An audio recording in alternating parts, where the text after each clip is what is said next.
Rami Khouri. He's a distinguished public policy fellow at the American University of Beirut. Really good to have you back with us, Rami. What does this tell us about the broader issue of digital censorship in conflicts like Gaza?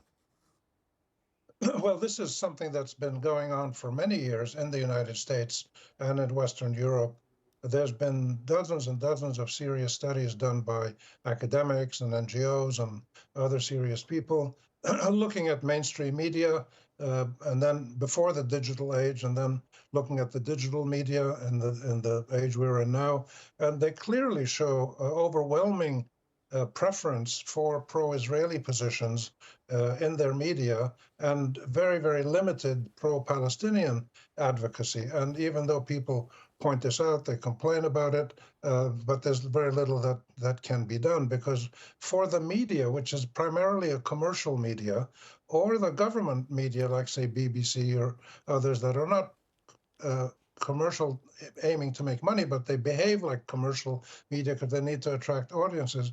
They all find it in their interest to be closer to the Israelis than to be down the middle, even-handed. And this is breaking down now, because big numbers of young people, especially under the age of 40, are not watching the mainstream media anymore. They're going to social media, and that's why the pressure by Israel, using its links to American governments and big business and advertisers and other means of pressure, the big move now by the Israeli government is to pressure the social media companies to minimize the amount of pro-Palestinian advocacy. And this is the latest phase of the 100 years war that Zionism and the State of Israel have waged against the Palestinians. First, they made believe they didn't exist, and they created their Israeli state.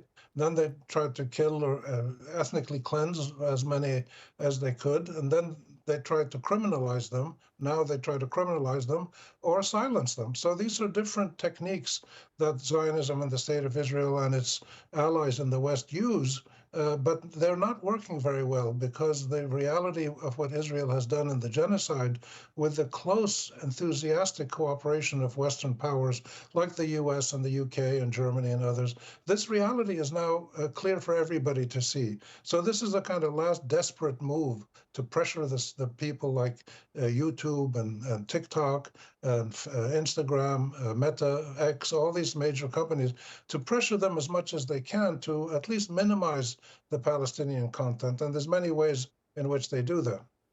As you say, more and more people are going online to get their news. So critics say that the silencing of Palestinian voices online contributes to a one-sided narrative in global media.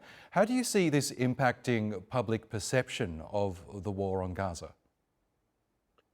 Well, Oscar, that's a really very pertinent issue, and it is something that we're starting to see now here in the United States, that the Israeli pressures on the US government, private companies, universities, media, to the Israeli pressure to silence the Palestinians is now spilling over into other sectors of society in the United States, where certain views, for instance, on abortion, on gay rights, on foreign policy issues, other views that Americans hold that have nothing to do with Palestine or Israel, are being limited or censored or forbidden in some cases. And this is fascinating and important, because what it represents is the average American citizen who has nothing to do with Palestine or Israel is starting to feel his or her basic constitutional rights being limited or completely denied,